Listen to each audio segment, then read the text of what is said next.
Desa, sahabat berdesa, dimanapun Anda berada, jangan tinggalkan desa. Membangun desa adalah membangun peradaban. Benteng terakhir dari republik ini adalah desa. Jadi sekali lagi, membangun desa adalah membangun peradaban. Saya dan tim Lembaga Strategi Nasional pada posisi hari ini terus mendukung upaya pemerintah melakukan percepatan pembangunan desa di seluruh bumi pertiwi ini. Periode kedua, Presiden Jokowi tetap komit bagaimana desa ditempatkan sebagai ujung tombak pembangunan republik ini. Hari ini, ketika Presiden Joko Widodo dihadapkan dengan persoalan-persoalan, terutama yang dilakukan oleh sekelompok elit di level kementeriannya itu, yang mencoba mendorong Presiden untuk memperpanjang masa jabatan, saya kira ini adalah tindakan-tindakan yang sangat memalukan yang dilakukan oleh beberapa menteri dan ketua umum partai yang ada di sekitar Presiden Jokowi. Sekali lagi, Jokowi, sepengetahuan saya, sepengalaman saya keliling seluruh republik ini, punya komitmen serius bagaimana memajukan republik ini tanpa pandang bulu, tanpa melihat bagaimana politik, jenis kelamin politik dan lain-lain. Beliau sangat konsisten membangun republik ini. Ketika hari ini elemen mahasiswa melakukan sebuah gerakan mengkoreksi atas apa yang dilakukan oleh Presiden Jokowi, itu merupakan sesuatu yang demokratis. Tetapi kemudian dalam satu sisi Jokowi telah bekerja keras, bahkan beliau menyatakan bahwa tidak ada upaya untuk melanjutkan 3 periode, dan itu tentu beliau taat pada konstitusi bahwa penyelenggaraan pemilu itu dilakukan di 2024 sesuai dengan ketentuan peraturan perundang-undangan.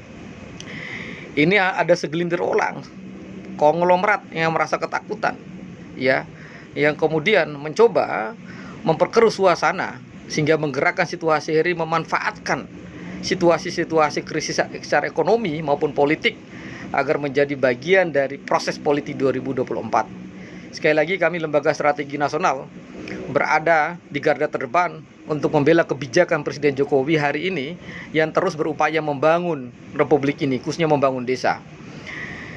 Apalagi desa-desa di wilayah Indonesia Timur yang selama ini ya ketimpangan, kesenjangan, aksesnya sulit. Begitu dengan kebijakan Jokowi nawacita pertama maupun di periode kedua, ada banyak aspek yang bisa dirasakan walaupun itu belum maksimal.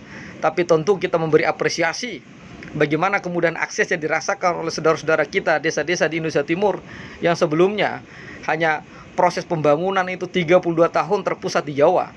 Hari ini dengan kebijakan undang-undang desa, kebijakan dana desa, dan proses pendelegasian kewenangan diberikan desa, tentu dirasakan manfaat betul oleh masyarakat desa. Jadi melihat republik ini tidak bisa hanya melihat dari Monas, tidak bisa hanya melihat dari Jakarta. Melihat republik ini harus melihat bagaimana desa hari ini.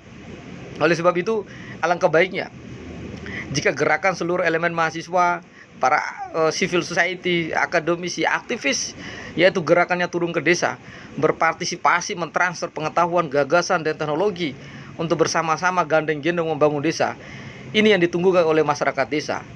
Aksi nyata seperti inilah sesungguhnya yang dibutuhkan oleh desa-desa kita. 74 ribuan desa membutuhkan tenaga, pikiran, gagasan, ide kita ya dalam rangka percepatan pembangunan desa. Sekali lagi, membangun desa adalah membangun peradaban.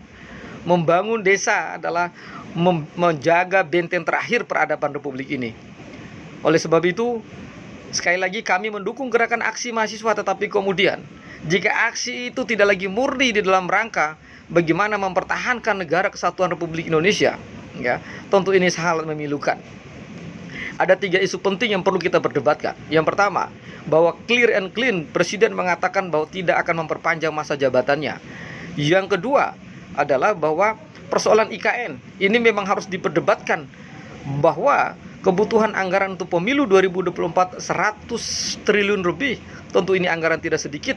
Pada sisi lain, kebutuhan anggaran untuk membangun ibu kota negara baru juga dibutuhkan.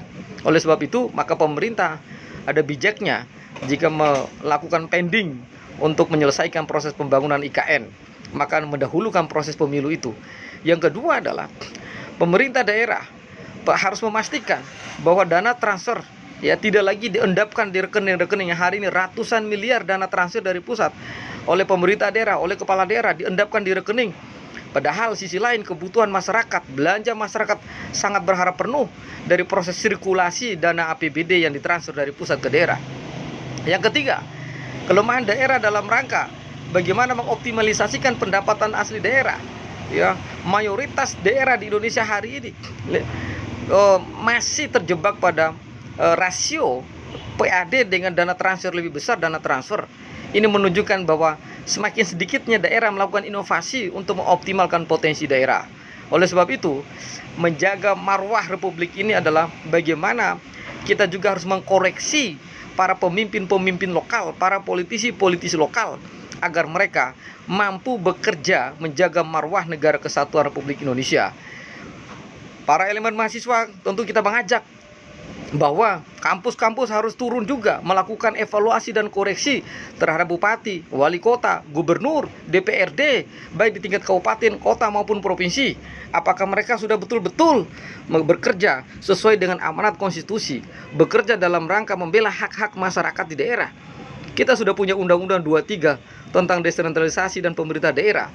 Maka sudah sepatutnya lah bagaimana pemerintah daerah itu harus diawasi, dikoreksi. Bagaimana kebijakan, program, dan kegiatan mereka. Apakah mereka berpihak kepada masyarakat? Apakah pemerintah daerah hari ini berpihak kepada desa? Bagaimana program-program mereka? Apa yang mereka lakukan? Jangan-jangan mereka hanya terjebak pada asumsi bahwa kami sudah membela desa dengan alokasi dana desa itu sudah cukup, ya. Ini merupakan hal yang sangat keliru dan fatalis. Oleh sebab itu, kami juga mengajak seluruh elemen mahasiswa untuk melakukan aksi korektif dan kolektif terhadap pemerintah daerah, terhadap bupati, terhadap gubernur, terhadap wali kota, terhadap DPR, DPRD. Bagaimana kinerja selama ini mereka terhadap masyarakat yang lebih grassroots. Sekali lagi, pemerintah sudah mendelegasikan kewenangan. Tinggal bagaimana pemerintah daerah memanfaatkan kewenangan ini untuk sebesar-besarnya kemakmuran dan kemajuan masyarakat Indonesia. Inilah yang sesungguhnya yang kita tunggu. Jadi, apa yang dilakukan oleh pemerintahan ini, saya merasakan betul, ya, bahwa presiden punya keberpihakan bagaimana membangun desa. Lalu tantangan selanjutnya adalah upaya memutilasi kewenangan desa, upaya memutilasi aset-aset desa itu dilakukan oleh pemerintah supradesa, bukan desa itu sendiri. Maka ini yang harus kita gandeng-gendong, ini yang kita harus advokasi, ini yang harus kita aspirasikan. Suara-suara sumbang dari masyarakat desa yang mereka banyak hak-haknya diamputasi oleh elit-elit politik lokal dan bukan oleh pemerintah pusat. Oleh sebab itu, menjelang tahun politik 2024, tentu ini merupakan tahun yang panas. Yang paling penting adalah kita sebagai sebuah nation state, sebagai sebuah negara bangsa, berpijak pada satu bahasa, satu tanah air yang sama, bahwa kita tidak mudah diadu domba. Negara ini butuh kejernihan cara berpikir. Negara ini memang butuh ilmuwan-ilmuwan, tapi kemudian tentu ilmu yang beradab. Ilmuwan-ilmuwan yang punya adab bagaimana membangun peradaban Republik ini. Ilmuwan-ilmuwan yang beradab bagaimana membangun peradaban desa, menjaga desa, membela hak-hak desa, memajukan desa, memajukan dan memuliakan desa, menjaga martabat, harkat dan martabat desa. Itulah sesungguhnya aksi yang paling konkret bagaimana kita sebagai bagian dari elemen nation state menjaga marwah kita dalam berbangsa dan bernegara. Pada sisi lain, kita juga menyaksikan dengan situasi pandemi seperti ini, ya, bahwa para pembantu presiden, kita harus melakukan evaluasi kritis juga. Apa yang dilakukan oleh para pembantu presiden tentu menjadi patologis, menjadi penyakit, ya, dari kinerja-kinerja presiden. Menteri Perdagangan yang menjanjikan bahwa tidak ada mafia dalam perdagangan minyak goreng. Sesungguhnya beliau tahu bagaimana menyelesaikan persoalan ini.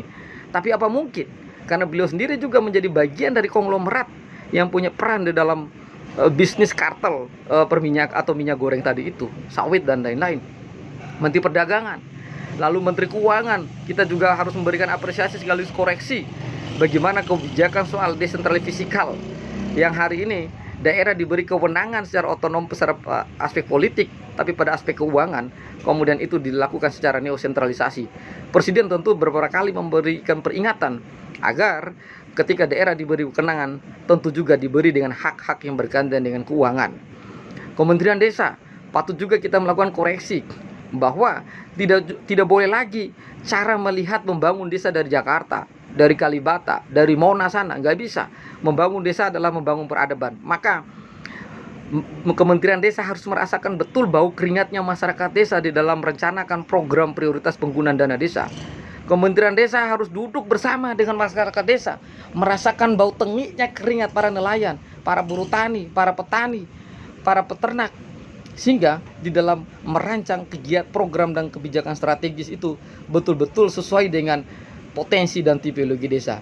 Ini yang menurut saya banyak hal yang tidak terjadi. Oleh sebab itu, kami tentu di Lembaga Strategi Nasional mengajak kita semua, ayo berpikir jernih, ayo kita menggandeng gendong, membangun solidaritas aksi bersama, bela desa, jaga Indonesia, noto petani, jaga negara, bersama-sama kita membela dan membangun peradaban di desa. Kalau bukan kita sebagai para elemen intelektual, siapa lagi yang akan merumuskan perubahan di tingkat negara republik ini? Jadi aksi kita adalah aksi nyata, bukan aksi yang terjebak pada euforia, ya lalu kemudian mengatasnamakan demokrasi, tapi sisi lain melemahkan negara ini.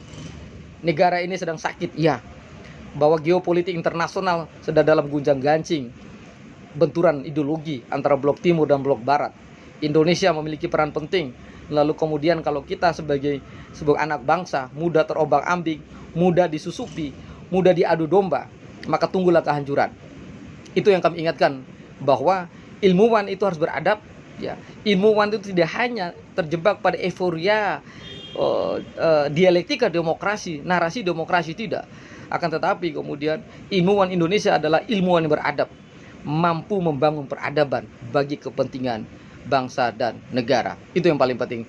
Terima kasih sahabat berdesa, dan merdeka jayalah Republik Indonesia.